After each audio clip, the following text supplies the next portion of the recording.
Bonjour à tous et merci de nous retrouver ce matin. Donc j'ai le plaisir, moi je m'appelle Noriel Arrose, je suis du cabinet Nel et Associés. J'ai le plaisir d'initier et de vous accompagner tout au long de la matinée sur les études de cas concernant les plateformes LMS. Et donc vous allez avoir le plaisir de découvrir différentes études de cas, parce que quand on parle de plateforme, peut-être que vous connaissez d'ailleurs le guide qui donne de premiers repères et vous aurez l'édition 2020 accessible vers 11h45. Par contre, au-delà du côté théorique et descriptif de plateforme, c'est vraiment important que vous puissiez comprendre comment c'est mis en place, quels sont les bénéfices de chacune des plateformes et quel est un petit peu l'état d'esprit de chacune. Donc là, je vous remercie d'accueillir Elodie Primo de MindOnSite. Et puis également Caroline Hisson, qui est Digital Learning experte de l'UEFA. Et donc là, on va démarrer la matinée avec un sujet passionnant, si vous aimez le foot encore plus, puisqu'on va parler de l'Euro 2020. Donc je vous laisse la parole. Sachez, petite précision, que l'intervention de Caroline sera en anglais, mais Elodie, bien sûr, va vous traduire ses propos. Donc cette intervention va durer 25 minutes et vous aurez ensuite 5 minutes pour poser vos questions, sachant qu'on aime bien qu'il y ait des interactions et pouvoir préciser justement les choses. Donc n'hésitez pas à noter vos questions, on les prendra en compte à la fin de l'intervention. Merci à tous. Merci. Est-ce qu'on m'entend bien? Parfait. Alors on va commencer par une introduction un tout petit peu plus longue sur qui nous sommes. Next slide. En français pour moi, je suis la fondatrice de MOS, donc une société suisse spécialisée dans les solutions digital learning et les plateformes. Et je suis une passionnée de sciences cognitives, et notamment plus l'aspect learning. Et j'ai le plaisir aujourd'hui d'être avec une de nos clientes, Caroline, qui va vous présenter l'onboarding sur le thème de l'Euro 2020 qui va commencer très bientôt. Caroline. Okay. Bonjour à tous, je vais essayer de parler en français pour l'introduction. Je suis Digital Learning Expert chez UEFA, où je fais toute la formation qui concerne l'ICT, de support de Digital Learning et e-learning aussi.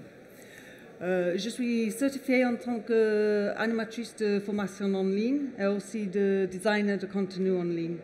Je suis contente d'être ici pour présenter un petit peu par rapport au e-learning qu'on va faire pour le Euro 2020. Okay. Dès que maintenant, je vais parler en anglais. Elle a un bel accent quand même. Hein. Alors, juste quelques mots sur MOS. On nous appelle le couteau suisse du e-learning. Ce sont nos clients qui nous ont donné ce petit nom charmant parce qu'on déploie des portails qui sont, grâce aux outils intégrés, faciles à déployer, mais qui sont quand même sur mesure. On a la chance aussi d'être récompensé au niveau international et on fait partie d'un grand groupe franco-chinois.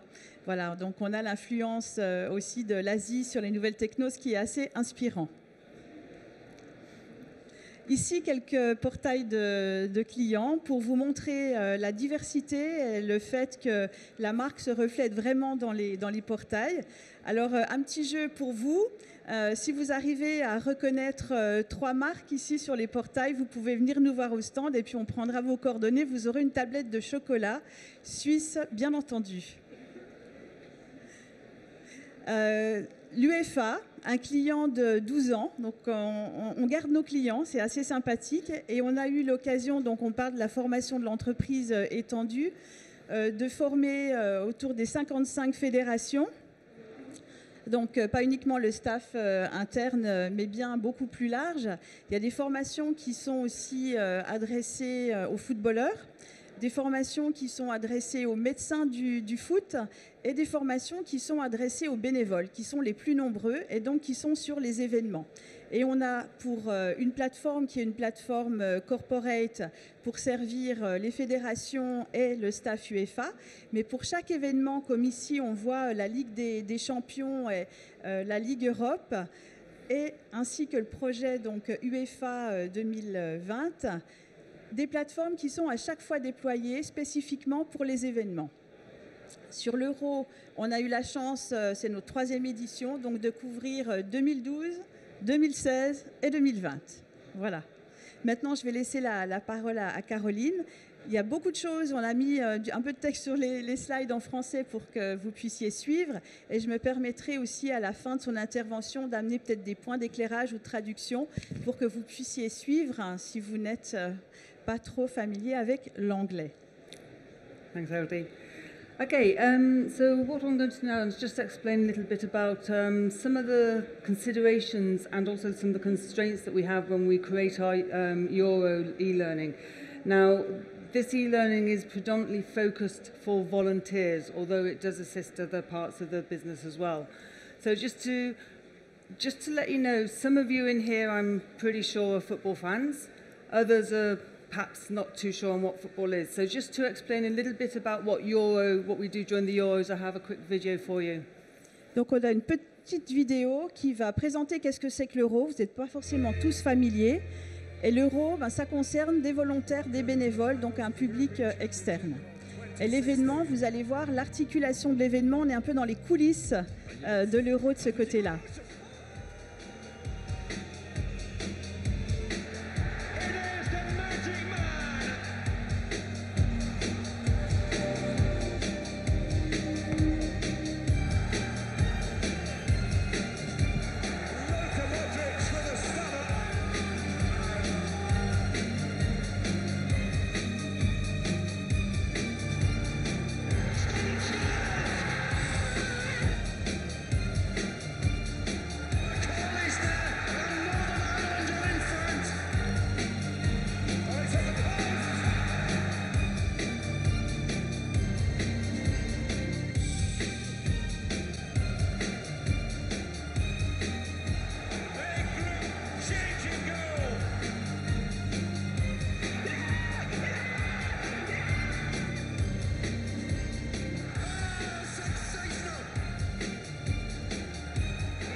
Okay, we'll stop that there, I think. It is a long video, but I thought that I might be in a bit of trouble if I stopped it before you saw France get into the finals.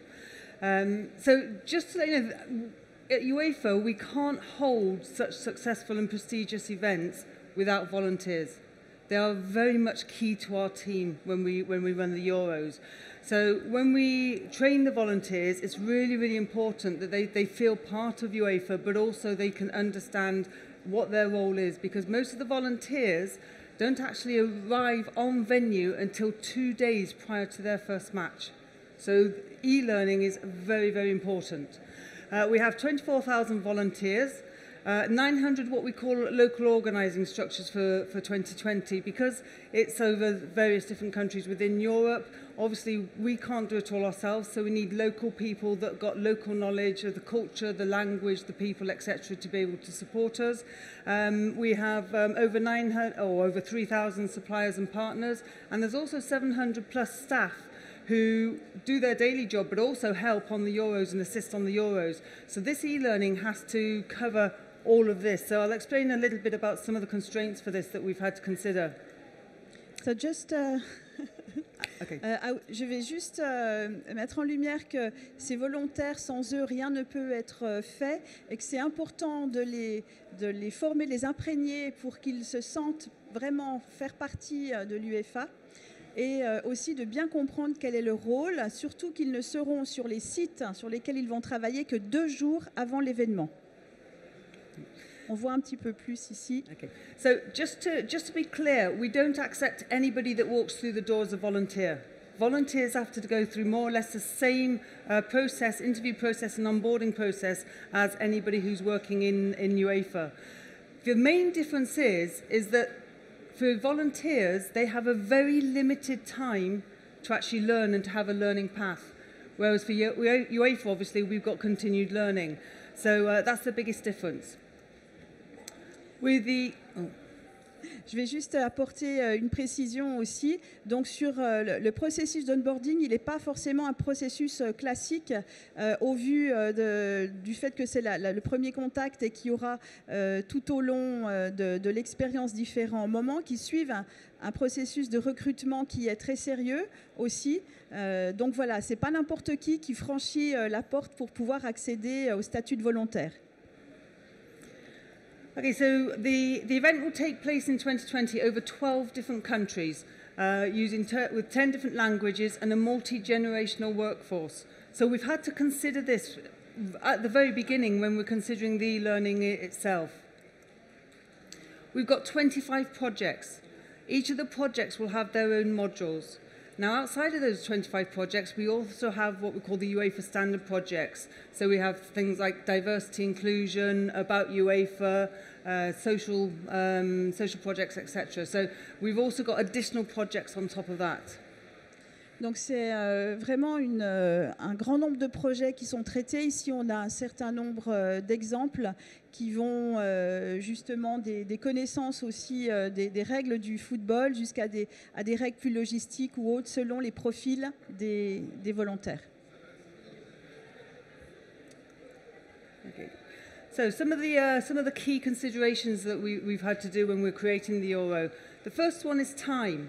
Now, when we're looking at time, we're not just thinking about time for ourselves, so obviously for creating the modules, because prior to the Euros, sometimes we don't know exactly how it's going to work on site and on venue until closer to the date. So we have a very limited time, probably 6 months, to actually create all the modules that we need. But also we need to consider the time that the learners have to actually learn. So this is very key. So il y a deux temps à considérer, le temps de création des modules et le temps d'appropriation pour les volontaires dans les délais. Donc on est toujours pris par le temps. Okay. Accessibility. We need to consider the accessibility. If you remember the map that I showed you earlier, in effect with the accessibility, it's over 12 different countries. Now some of the people in some of the countries and the locations, some of the volunteers, if you remember I mentioned that they're multi-generational, so they're from people leaving college or university through to people that have been retired for several years. So they may not have access to a PC, also they may not have access to internet, to a good internet speed. So we need to look at the accessibility of that as well.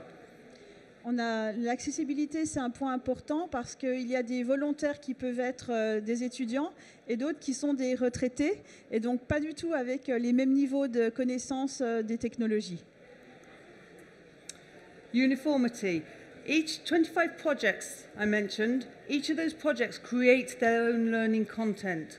So it's our responsibility to ensure that even though the learning content itself could be very, very different, we need to make sure that it's uniform and it all looks the same regardless of who the learner is. Donc il y a aussi une considération à prendre, c'est qu'il y a une diversité de contenus à travers les 25 projets, et en même temps il y a besoin de garder une uniformité dans ces contenus. With regards to logistics, in fact with the logistics, how can we ensure learner adoption? We are based in Switzerland, and obviously we're over 12 different countries, so we need to ensure learner adoption. This is where the LOS come in, so the local organising structure that I mentioned. So it's their role to not only help the users to ensure they can log on properly, there's no issues with the actual learning, but also they feed back to us any issues or any problems with the learning itself. Donc il y a une considération logistique et il y a des appuis dans les différents pays pour s'assurer que tout fonctionne bien et aussi faire reporter le cas échéant des dysfonctionnements. Learning culture. This is something that I'm researching at the moment, and I think it's not really taken very seriously when we look at e-learning. We really do need to consider learning culture. So, for example, over the 12 different countries, some of them might be principles first learners, some of them might be applications first learners. Also, the fact that we might be in a country, some countries have adopted e-learning very, very early. And the fact that they've adopted it, it's second nature. So, for example, England, France, etc., by default, we will go to e-learning. It's not a problem at all. Some of the countries, however, may not quite have adopted it as soon as we have. So to go to e-learning is something that's going to be a bit more of a challenge. But also think about the multi-generational. We have people who are retired and could have been retired for many years. Perhaps prior to them retiring, they're not used to learning through digital means. We still have to make sure that they're learning and they're understanding the learning that we present. Donc la culture e-learning aussi est importante. Ça couvre 12 pays avec effectivement des gens qui sont plus habitués à faire de l'e-learning traditionnel sur PC, mais il y en a d'autres qui sont natifs avec des apps, donc il faut aussi adresser ces publics-là directement. Et puis bien faire attention sur les publics, il y a des pays qui ne sont pas du tout familiarisés avec le e-learning, donc de pouvoir aussi avoir un appui local et s'assurer que les gens ont bien compris, bien suivi la formation. Languages. With the languages, for all volunteers, we need to ensure that they have a set level of language, of English, should I say. But this level of English is more or less communication level, so speaking, writing, etc. So, but that doesn't mean that they've got that correct level to be able to learn in English. So do we create a platform that's multilingual, over, with 10 different languages, or do we have it in English because that's supposed to be the language of the tournament? Donc sur la considération des langues, bien qu'il y ait 12 pays avec des langues différentes, la langue du tournoi c'est l'anglais, et donc en prenant ça en considération, c'est l'anglais qui reste la langue du portail et des contenus, et on va s'assurer que tout le monde puisse bien s'approprier. Okay, so these triangles here basically just show how the modules are broken down. If we have a look at the green one, this is the modules for the volunteers. So the top part of the triangle are basically all the modules that everybody has to do. All volunteers have to do all those modules. And then what we do is we then break it down into the project. So you've then got the standard modules, you've got the project-based modules, and then you've got the mini games. Now, our event training team at UEFA are working really hard on this. And just to show you a little bit about the modules themselves, we've got 93 modules altogether. 49 of them are created internally by our event training team. And then we've got 35 external, and 9 of them are existing modules. Okay, so one of the things we have to consider with this is not only the fact of who can access what. So what we could do, we could make all 93 modules accessible to everybody, but that would be too much. Okay, it'd be too much information and they don't need it. So we need them to focus on their specific modules. So one of the biggest challenges that we have in effect is the access rights. When you think about it, we had 24,000 volunteers and 4,500 other people who are having to access the platform. We need to break the rights down. So the rights are broken down into the venue, broken down into the role that they're doing as well, whether they're UEFA staff or volunteers, and also it's broken down into sort of 3 other different various options. So this is one of the biggest challenges we have. How do we organise the access rights for these? And this is actually where we rely very much on Moss and their platform to assist us and to support us with this. So not only for the hosting of the modules and everything, it's also to do with the access rights. Un aspect important lié aussi aux volontaires, c'est de juste leur donner les formations qui les concernent en fonction de l'endroit où ils sont, de leur rôle spécifique et d'un certain nombre d'autres critères qu'on va pouvoir intégrer dans la plateforme pour délivrer vraiment un parcours qui est spécifique à la personne elle-même. Et c'est ça qui fait partie des choses à bien définir en amont pour automatiser ça directement par la suite. Okay. So I'll pass you over to Elodie now, who's actually going to sort of demonstrate a little bit about what the project looks like on the platform. Voilà, on va revenir en français sur un aperçu du projet. Ici, on a l'UX et l'UI. Donc, l'UX, c'est l'ergonomie. Elle se veut, vous le verrez, la plus simple possible. En termes de charte graphique, on va coller à l'identité de l'Euro 2020. Donc, chaque portail baigne dans l'identité et dans la charte. On est sur du portail responsive aussi bien pour les grands PC que pour les plus petits smartphones. On a ici une vue du portail lui-même qui va présenter les différents cours où on a juste 3 indicateurs. C'est le statut de la formation elle-même, s'il est complété ou à faire. On a des étoiles, ce sont les notes qui sont données par les utilisateurs et bien entendu la durée pour savoir depuis combien de temps on s'engage. Et la navigation, elle se fait de cette manière-là, donc elle est constante sur les différents devices. On a aussi sur le côté une vue qui permet de voir sa progression. On a aussi une partie duel, c'est le côté gamification qui va amener le plaisir de se défier entre bénévoles pour pouvoir répéter sa formation et acquérir les connaissances. Et puis on a aussi une partie plus autour des astuces et des points qui vont être intéressants à connaître et à reconnaître. Ici on a une vue de la progression, donc avec aussi un point d'exclamation sur les parcours qui sont obligatoires. Ici, on a une autre vue pour ceux qui ont plus de cours, donc on présente différemment en fonction du nombre de formations à suivre. En termes de contenu, on l'a dit tout à l'heure, une variété de contenus, du rapid learning, des vidéos qui passent par des tutoriels, des teasers, web TV, etc. Il faut que ça soit fun. Des serious games aussi. On a parlé des duels, des quiz. Il y a aussi beaucoup d'informations. Et puis des programmes aussi qui font le lien avec ce qu'il y aura sur site à leur arrivée. Ici, une petite vue côté rapid learning avec des prestataires qui sont franco-suisses. Donc là, c'est apprendre de manière ludique l'histoire associée.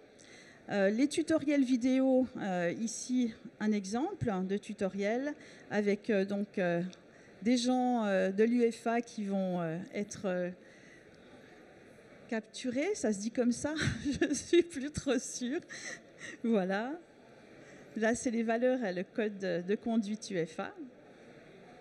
Et puis des jeux sérieux avec des mises en situation pour qu'ils comprennent bien ce qui les attend le jour J.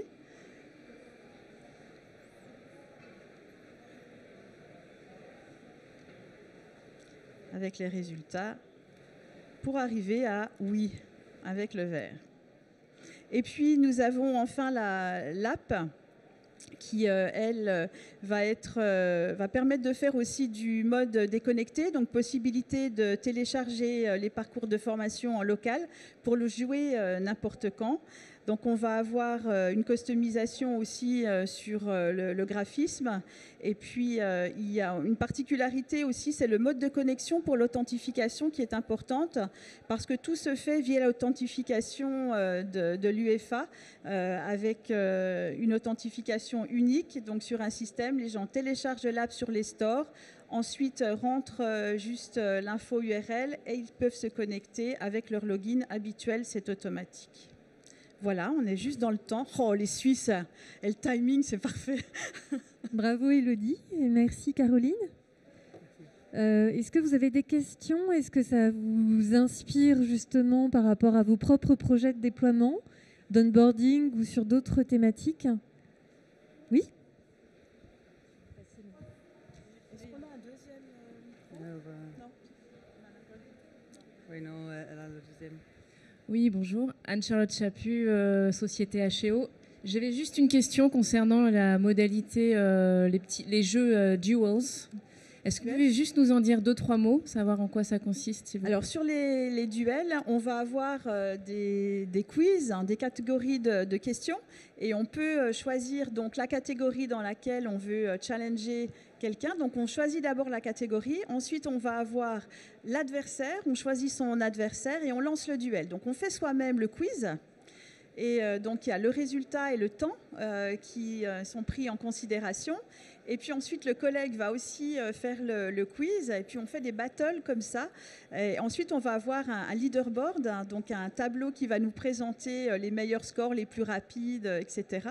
Donc ça permet de donner envie de réviser, de s'approprier pour pouvoir être en haut du leaderboard. Voilà. C'est simple à mettre en place, hein. C'est du quiz, voilà.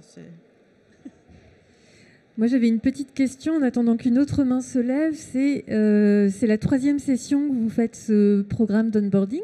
Donc, est-ce que vous avez des objectifs? J'imagine que la première fois, il y a eu un taux d'engagement peut-être inférieur.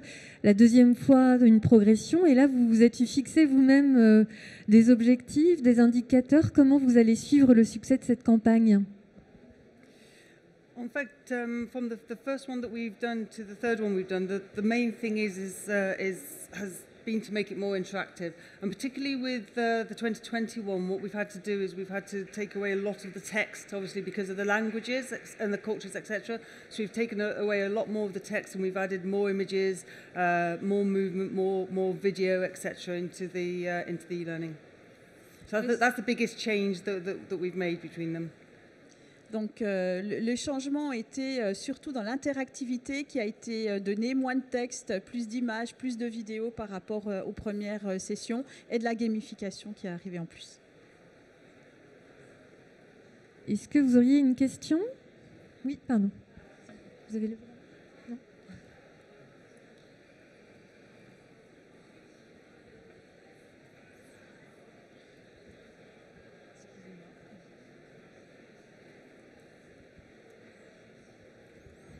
Oui, donc vous parlez de multigénération, notamment les retraités. Comment vous faites, par exemple, s'ils ne sont pas du tout connectés? Vous vous adaptez? Comment vous assurez qu'ils aient une connexion? Comment vous assurez qu'ils puissent suivre les formations? Comment ça se passe? Yeah, really good question, that one, actually, because the multi-generational one is probably the biggest challenge that we've had. So, in effect, on the onboarding process, we do explain to them that there is an e-learning, so that they would need to access it. So, most of them have got Wi-Fi in terms of multi-generational. They've got the Wi-Fi and they've got the internet access. It's more location-based that's the internet problem. But in terms of the e-learning and learning via digital means, this is where the LOS come in handy and they support us. So if there's somebody who's retired and not used to learning through digital means, then they've got contact with their LOS who will support them with that as well. But this is really good because this is one of the ways where the LOS are feeding back to us. So on the multi-generational side, if, for example, there is a specific problem with people who've retired with e-learning, we are getting feedback from that so that we can learn in time for 2024 as well. Thank you. Did you provide devices? La dernière question, parce que je sais que... Donc, durant le recrutement des volontaires, il y a aussi des questions autour de est-ce que vous avez le Wi-Fi à disposition, quand même avoir un minimum d'accès. Mais il y a quand même l'équipe locale qui va être là pour aider le cas échéant s'il y a quoi que ce soit et pouvoir aussi fournir sur d'autres modalités les contenus de formation. Mais il n'y a pas de fourniture de matériel particulier, donc les gens sont censés avoir un minimum d'équipement. Bonjour, Francine Gartner, responsable d'onboarding à la société Merck Life Science. Il y a une question qui avait été évoquée par donc Madame tout à l'heure par rapport aux mesures de la ROI et qui n'a pas été adressée à mon avis. Donc si vous pouviez nous parler un petit peu de comment vous avez mesuré l'efficacité de cette formation. Actually, it was too low, I didn't hear. Sorry, it wasn't loud enough, I didn't... Okay, It sorry. was KPIs. How would you measure the return on investment and the fact that the training worked? Okay. KPIs actually are something that's very, very difficult to measure in terms of the volunteers.